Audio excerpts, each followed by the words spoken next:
In a very real sense, we are all aliens on a strange planet. We spend most of our lives trying to reach out and communicate. If during our whole lifetime we could reach out and really communicate with just 2 people, we are indeed very fortunate. Season 3 of Star Trek Discovery ends with that quote from Star Trek creator Gene Roddenberry. Theoretically, that makes this quote some kind of statement of thematic intention of the season. This season was about the value and power of communication. Was that the theme of Discovery Season 3 though? It was one of them, I guess. Okay, let's humour this for a second. Let's analyse Discovery Season 3 through the lens of the power of communication. Season 3 takes place in a post-apocalyptic galaxy where long-distance travel has become difficult due to the scarcity of dilithium, the magic crystals that power warp drives in the Star Trek universe. This has made long-distance communication difficult as the major galactic powers were all crippled by the incident which destroyed all of the dilithium, and the Federation has begun to fall apart. So at the start of the season, the galaxy is in shambles and no one is communicating. Long-range sensors failed decades ago. I have not been able to scan beyond 30 sectors since then.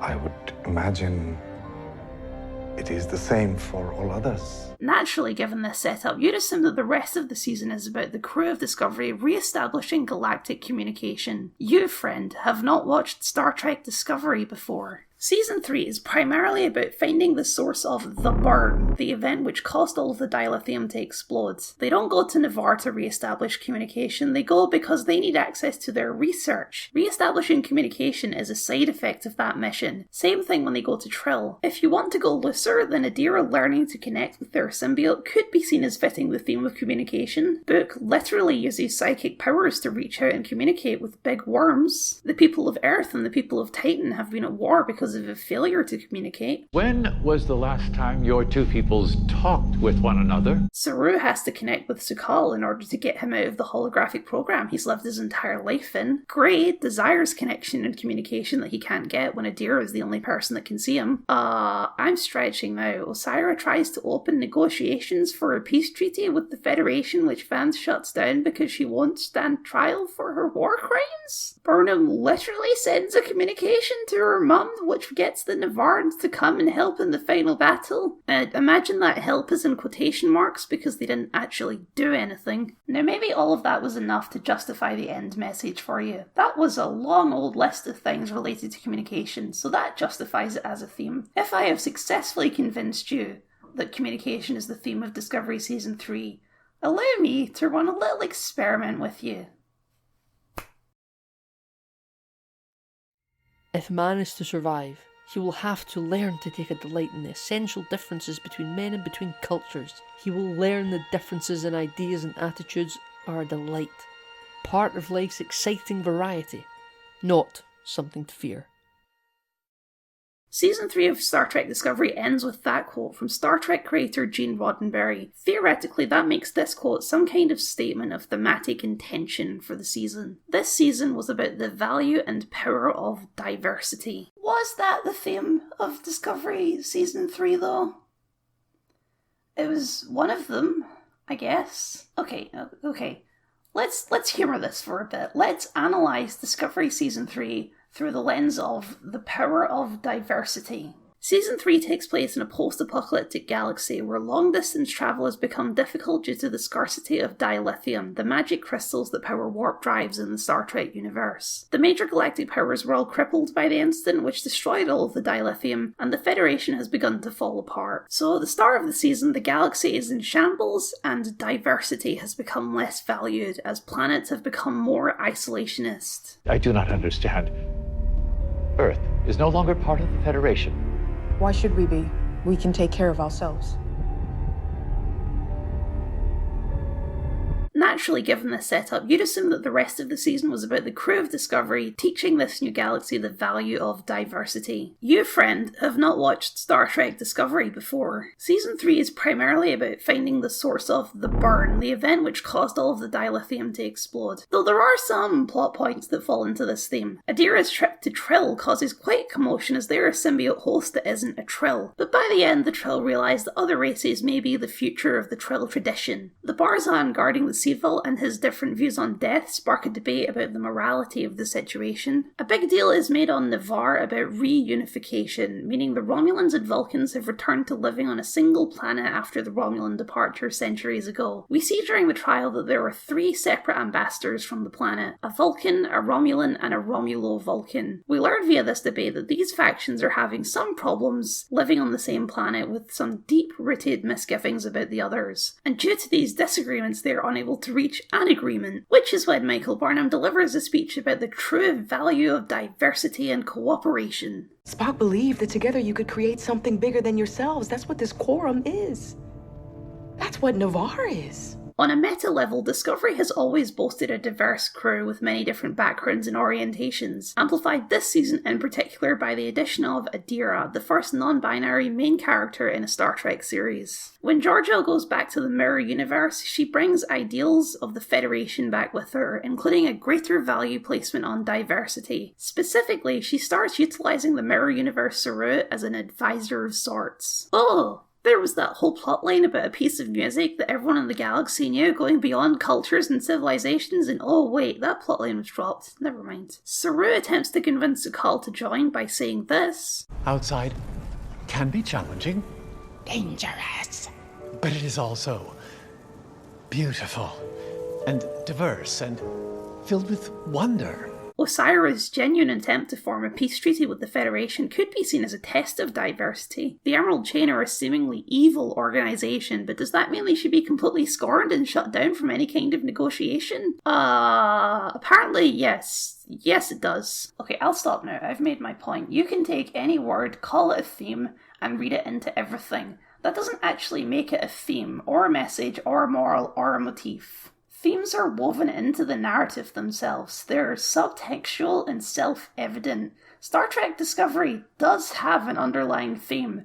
It's just not what they tell us it is. The core theme underlying Discovery Season 3, and most of Discovery really, is rules get in the way. More than anything else, that is the most consistent message of Discovery. Michael Burnham spends the majority of this season ignoring what people tell her to do and Starfleet regulations, only to be proven right time and time again. She was right to disobey Saru in Episode 3 as it led to peace between Earth and Titan. She was right to disobey Saru and Vance in Episode 6 to go free book and a bunch of slaves, and get the black box she was looking for, even if they do demote her for it. She was right to call a quorum even though everybody clearly thought it was a bad idea. She was right to tell Vance to let Discovery go despite being in the hands of Osira. At the end of the season, Vance even tells her that she does things differently, and that's good, comparing it to his daughter being bad at maths. When my daughter first started studying math, she refused to use numbers. She drew pictures instead. She didn't do things the right way. She did it her way, and it worked. Vance, buddy, pal, I don't know how to tell you this. Your daughter doesn't just do things differently, she does them significantly worse. There's a reason we use numbers instead of individually drawing out every single orange and multiplying them, because that would be dumb. Anyway, on those grounds, he promotes Michael Burnham to captain. The show very obviously endorses Burnham's aggressive action hero approach to every situation, but on some level, it's also ashamed of that. The message that the show wants to convey and the message that the show actually conveys are at odds. They always have been. If you go back through Season 1, you'll find the same problem. Season 1 ends with a speech about the value of rules and not taking shortcuts to easy victory, while also having Burnham break the rules and orders she's given at almost every opportunity. Season 2, same pattern again. As a general rule, Michael Burnham has the disposition of your average 80s cop. She doesn't particularly care for rules or orders, she just cares about getting the job done. I should say, that's not inherently bad. It's a bit of an outdated attitude, but there's certainly times when bureaucracy can get in the way of the right thing to do. Star Trek Discovery is an action show and it wants to meet those standard action hero beats. So why does it try and cover it up? Why does it declare war on its own themes with a glossy mist of platitudes? Shame. Shame. Shame. Star Trek Discovery wants to be a Star Trek show. Obviously, but I mean that on a deeper thematic level. Star Trek, original Star Trek, is a show that wears its heart on its sleeve. Each episode deals with a specific topic, and more often than not, the theme or message of the episode is said out loud at some point in an extremely obvious way. To wage war, Captain, to kill millions of innocent people, to destroy life on a planetary scale, is that what you're defending? After a time, you may find that having is not so pleasing a thing after all as wanting. It is not logical, but it is often true. What he's saying, Spock, is that a man holds that much power, even with the best intentions, just can't resist the urge to play God.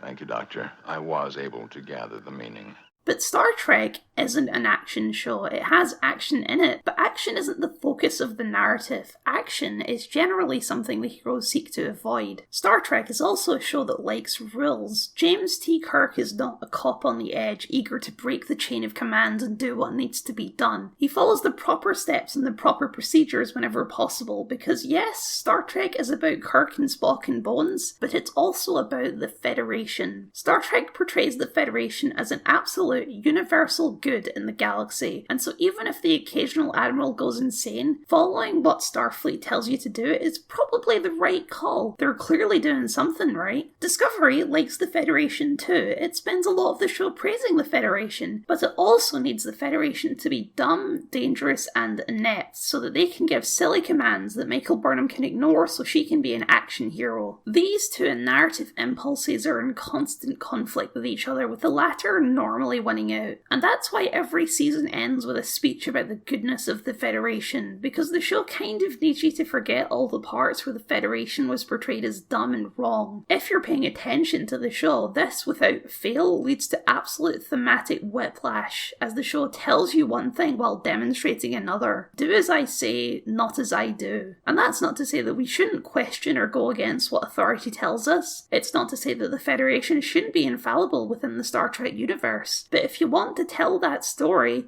tell that story. By attempting not to, you make the whole thing meaningless. Wait. Sheer fucking hubris. Wait, no, stop. Picard still thinks there's a place in the galaxy for mercy. Don't tell that story, I take it back, no! At long last, shut the fuck up. When you watch it and rewatch, you go, oh, there was all these signs, Kyle. They were spelling it out for us. That's Kyle, that's writing. They were spelling it out for us. It didn't matter though. It completely didn't matter after the reveal had been done. They were like, okay, we're moving on to a new story. Or even in the season where they go back in time in the Mirror Universe to Emperor Giorgio when they're